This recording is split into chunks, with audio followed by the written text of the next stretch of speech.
crisis, terremoto. Usted ya lo sabía en el Partido de la Gente, a partir de la elección del nuevo presidente de la Cámara Baja, quedó literalmente la escoba. Pero esto no se veía venir. Polémica en el PDG, terminó en la PDI. Diputados díscolos podrían ser recibidos en la bancada ecologista. Los parlamentarios suspendidos del Partido de la Gente esperan que la Policía de Investigaciones esclarezca posibles modificaciones fraudulentas del reglamento de la bancada que permitieron la expulsión del diputado Francisco Pulgar. Desde la bancada ecologista, independientes dieron su respaldo a los diputados de la disidencia del PDG y podrían eventualmente ser recibidos en esa bancada si todos son expulsados. La próxima semana se va a conocer finalmente las definiciones del PDG por el destino de los diputados díscolos de su bancada en una polémica que llegó hasta la Policía de Investigaciones. Se trata de Karen Medina y Rubén Oyarzo, además del independiente Francisco Pulgar, quienes votaron por Vlado Mirosevic para presidente de la Cámara, y a ellos se suma Gaspar Rivas, quien salió de la sala justo en el momento de la votación. Todos fueron sancionados por la jefa de bancada, Giovanna Humada, quien decidió removerlos de las comisiones en las que participaban, aunque en el caso Pulgar, este fue expulsado de la bancada. La polémica incluso llegó a la justicia, luego que presentaron una denuncia en la Brigada de Delitos Económicos de la PDI, cuyos funcionarios estuvieron precisamente en el Congreso recabando antecedentes. Esto último en medio de acusaciones de modificaciones al reglamento e incluso a las actas de reuniones, lo que habría facilitado la expulsión del parlamentario independiente. ¿Qué les parece? Quiero partir por usted, diputado Longton. ¿Qué me parece esto? Pero con la misma actitud en la mesa. No, esto, porque los que mostraron en la foto eran los aliados del oficialismo que votaron por Vlado Mirosevic, por eso pensé que iba a partir por bueno, si quieres. Inter, ¿qué me parece? ¿Qué me parece? Obviamente que hubo una fractura producto de la votación, porque lo que tengo entendido yo, tampoco me voy a meter en la discusión interna que tiene el Partido de la Gente, pero que ellos tomaron una decisión como bancada y esa decisión por mayoría, y esa decisión no se respetó después en la sala de la Cámara de Diputados. Y eso le produjo un quiebre que obviamente hoy día tiene dividido al Partido de la Gente. Muchos votaron como presidente por Miguel Ángel Calisto, que era el candidato que llamamos nosotros. De la democracia cristiana. La democracia cristiana, y otros terminaron votando por Vlado Mirosevic. Eso genera una fractura porque en el fondo, como no se respetó este acuerdo, eso trajo consecuencias y coletazos desde el punto de vista de las comisiones, y no sé qué otro tema más. Me acabo de enterar del tema de que llegue a la Policía de Investigaciones. De la PDI yo no tenía información, así que lo me que acabo... pasa es que lo que ¿Qué pasó? ¿Por qué la PDI? Lo que argumentando es que como destituyen a un parlamento, o sea, lo sacan de la bancada, el haberlo sacado de la bancada se deviene de una modificación irregular de algunas actas. Alguien dice que están falsificando las actas. Algunas actas del mismo Partido de la Gente. O sea, básicamente que modificaron las causales por las cuales te podían echar, y ahora llegaron ahí a la pimbina. Agrégale que si uno vota no sé qué, se va. Y ahí lo están echando. Y el hombre dice, modificaron esto y por eso le fueron a poner la denuncia. Claro, que es otro tema con lo que pasó en la mesa. Eso tiene que ver con carácter legal de una posible adulteración de la firma. Pero, a ver, yo no me voy a meter en los conflictos del Partido de la Gente, pero yo creo que como no se cumplió un acuerdo, eso generó una fractura. Y esa fractura obviamente hoy día los tiene enfrascados. ¿Te puedo hacer una pregunta, Andrés? ¿Cómo logran políticamente que unas personas X voten de una manera o voten de otra? ¿De qué forma los convencen para cambiar sus votaciones? ¿Qué es lo que le ofrecen concretamente para que una persona vote blanco o vote rojo en una votación? Yo te voy a responder con toda sinceridad. Cuando son temas... Buena pregunta. Buena pregunta, pero cuando son temas... Claudio... Buena pregunta para que conteste. Difícil respuesta. Y ya el diputado Winter se puso 2 lápices acá. Espérate que se pone el tercero y ya estamos al otro lado.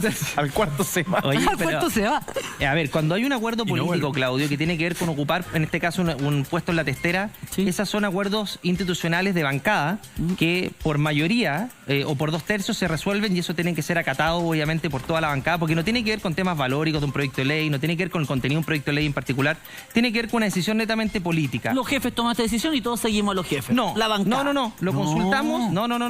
Lo consultamos y se toma una decisión con todos los integrantes de la bancada, y si esa decisión tiene mayoría o 2/3, dependiendo de la decisión, esa es una decisión que se tiene que respetar. Pero cuando es una decisión política de este carácter, cuando es una decisión de un proyecto de ley, cada parlamentario es absolutamente autónomo para decidir. Si un parlamentario tiene diferencias como se está llevando esto se podrá dialogar, se podrá conversar, pero si hay una decisión tomada por 2/3 por la mayoría, eso se tiene que acatar en este tipo de cosas. Yo quiero hacer la distinción porque la gente realmente... ¿Por qué no se acata entonces? ¿Por qué se rompen esos acuerdos, esos pactos? Bueno, ¿quién tiene el poder? ¿Cómo los convencen algunos por ahí que andan dando vuelta independiente? A ver, de que... Quiero quizás... Diputado Winter, ¿usted quiere responder? ¿Usted quiere responder esa pregunta? No, quiero meterme en el tema en general, obviamente con toda la intención para salir porque de no faltarle el respeto usted, al Partido de la Gente, pero voy a ir a un punto. ¿Cómo es que uno se va convenciendo de ser parte de un acuerdo administrativo u otro? Son distintos criterios que se entremezclan. El primero es que uno espera en general que cuando hay un acuerdo administrativo la decisión de poner determinadas personas en la testera sean personas que uno crea que le van a hacer bien a la institución, que van a respetar el reglamento, o sea, los que le tenemos cariño a la institución, y yo creo que Andrés es de aquellos, sin lugar a duda, nos preocupa eso. En segundo lugar, el acuerdo administrativo uno no solamente decide quién va a ser el presidente, sino que esto es bueno que la gente lo sepa porque es la verdad. Uno distribuye las comisiones, qué comisiones tiene mayoría uno u otro, las presidencias de las comisiones, y ahí se produce una negociación, siempre. Para que la gente lo entienda, en el Congreso no es como una empresa que a ti te dice, mira, este es tu pupitre. En el Congreso todo es en la medida en que tú tengas mayoría, hasta la distribución de los comedores. Y no es broma.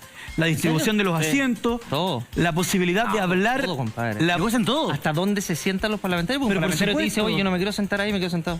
Pero por supuesto, entonces, tanto Andrés...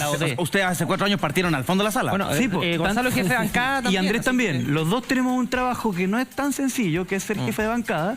Entonces uno tiene que... Yo soy el jefe de bancada del Frente Amplio, Andrés el jefe de bancada de Renovación Nacional, donde uno tiene que conciliar los intereses de tu bancada y después ir a buscar conseguir lo que tu bancada quiere, construyendo mayorías con el resto, que no es tan fácil, claro, pero que es necesario, ¿ya? Entonces uno se distribuye cierta... Pero además también, en tercer lugar, yo creo, también uno tiene determinados intereses políticos en la construcción de estas mayorías. Te pongo un ejemplo súper concreto. Yo en esta legislatura creo que la derecha no tiene la intención de colaborar, sino que más bien tiene como prioridad que al gobierno le vaya mal. ¿Ya? Esa es mi opinión. Entonces, yo considero que para la mesa de la Cámara de Diputados habría que tener una mayoría, para mí, pero esto es completamente legítimo el que está justo al revés, una mayoría de gente que o esté con el gobierno o quiera que al gobierno le vaya relativamente bien, como es la democracia cristiana y como es un sector del partido de la gente. Ahora, votaron por ello. Los hechos de esta historia. En primer lugar, nosotros en febrero llegamos a un acuerdo que constituía una mayoría, que puso a Raúl Soto en el poder, que distribuyó comisiones, que distribuyó asientos, etcétera, porque logró una mayoría, ¿ya? El Partido de la Gente fue parte de eso, pero el Partido de la Gente fue muy honesto con nosotros en que nos dijo: yo soy un partido sin ideología y yo estoy negociando con ustedes y al mismo tiempo estoy negociando con la derecha. Yo no sé si estoy cometiendo una infidencia, pero fueron muy sinceros. Es lo que parece también. Se reflejó en la votación.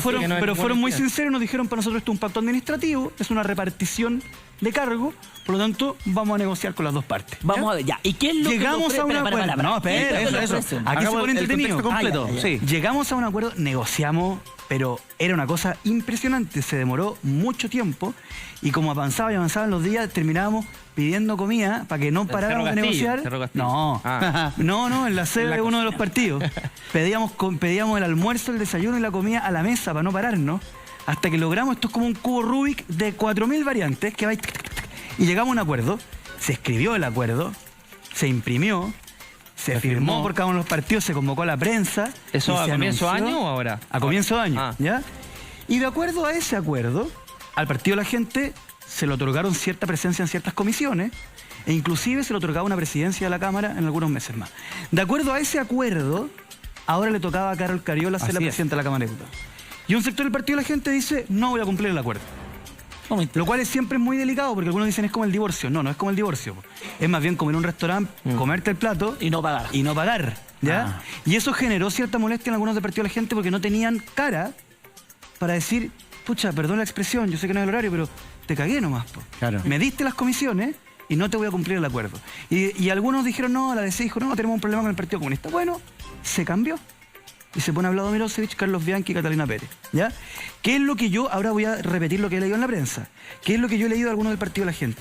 Que les molestó que su negociador, o sea, el que fue a negociar a nombre de ellos con la derecha, era el diputado Víctor Pino. Yo estoy repitiendo lo que he leído en la prensa de declaraciones de ellos. Y al parecer, él negoció, digamos, postularse el mismo. Su propia presidencia, pero en esta materia no me corresponde. Ahora, yo creo... Espera, para cerrar, para mi punto y conclusión, y después, yo creo que el Partido de la Gente tiene un problema de que en el fondo se ha planteado como un partido sin ideología, pero el tercer punto que yo te decía, las personas, la negociación y el en qué estáis con la coyuntura política, es el que ha sido relevante. Porque en el fondo, el sector liderado por Franco Parisi, y con todo el respeto del mundo, es un sector que yo creo que es de derecha. lo cual no tiene nada de malo. Es completamente legítimo. Pero que completamente legal, legal, pero que es de derecha y que le tiene tirria al gobierno. Pero le tiene tirria. ¿Quién es? O sea, ¿Quién? el sector liderado por Franco Parisi. Franco Parisi, el presidente Boric, no le dice presidente Boric. Sí. Le tiene un sobrenombre. Sí. Bastante falta de respeto. Al señor Mirosevic, el diputado Mirosevic, le tiene un sobrenombre. Bastante fuerte también. ¿Ya?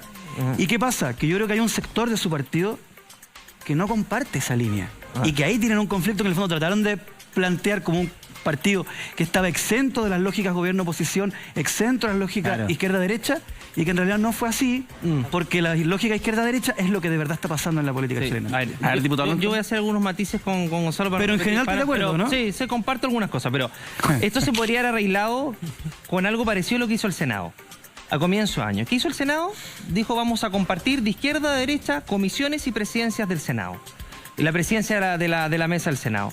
Eso me parece coherente cuando tú tienes un gobierno que no tiene mayoría en la Cámara y en el Senado y que va a tener una mayoría relativa.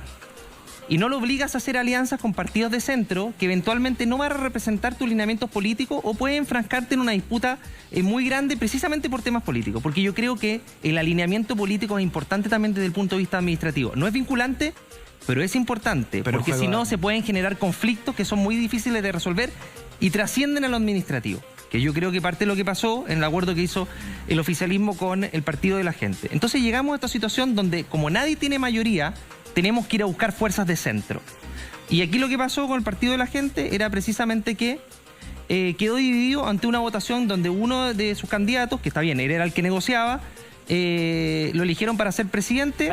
30 segundos ahí. Pino se postula cuando está negociando él directamente para salir de la prensa. Ni yo ni Andrés estuvimos puertas adentro de eso. Claro, yo te puedo contar. Ah, no, tú sí, pues. Sí, pero yo te puedo... Yo lo estaba salvando, ¿no? No, yo te puedo contar un poco lo que ¿Se postuló o no se postuló? Sí, como, oye, vengo a negociar los votos, pero yo sería un buen candidato. Podrían elegir. Le hizo la gran partido a la gente al partido de la gente. Él lo que nos relató, en ningún momento dijo que iba a ser candidato, pero sí dijo que en un momento, y pasó, que iba a haber una votación, una decisión interna en la bancada. Y esa decisión interna en la bancada, siendo 9 diputados, él la gana 5-4.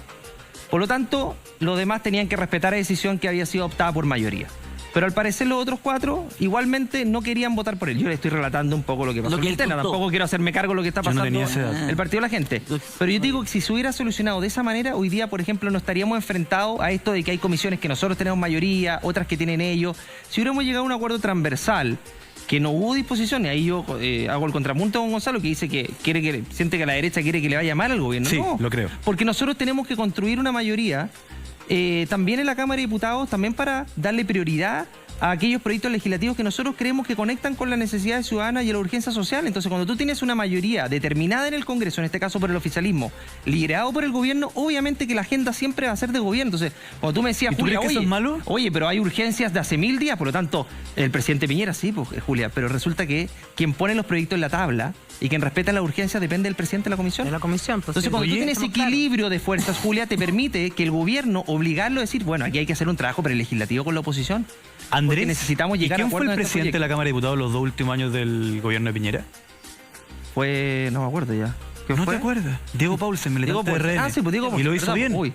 Diego Paulsen lo hizo bien, pero Diego Paulsen llega por un acto... Pero alineado con el gobierno, pues. Pero entonces no me digan que si hay un tipo que es oficialista en la Cámara de Diputados, significa que el Congreso se vuelve en un cuartel servil al gobierno. Gonzalo, no necesariamente. Lo que pasó con Diego es casi es anecdótico, porque él no tenía cómo llegar a la presidencia, porque, insisto, no teníamos mayoría, por lo tanto, él solo ocupa el liderazgo de la mesa con un Congreso que éramos minoría y donde las comisiones seguían lideradas por parlamentarios de oposición. Entonces, si bien él fue, y yo lo digo con esta palabra, un brillante líder de la Cámara, porque mantuvo este equilibrio sin que lo censuraran. Imagínate lo difícil que era que no te censuraran cuando tú tenías minoría en el Parlamento. Pero es que nosotros tampoco precisamente porque nosotros, claro, él generó un consenso transversal para poder avanzar en distintos proyectos independientemente que tuviera minoría en la Cámara, pero no teníamos ninguna presidencia de comisión, por lo tanto el caso de Diego Paulsen no se condice con lo que está pasando hoy día. Fue un caso anecdótico que llegó pero no me digan, producto de quiebres que tenían ellos en su... Pero no me digan... Ok, de acuerdo, yo también creo que Paulsen lo hizo bien, con Undurraga, quien también le mando un saludo.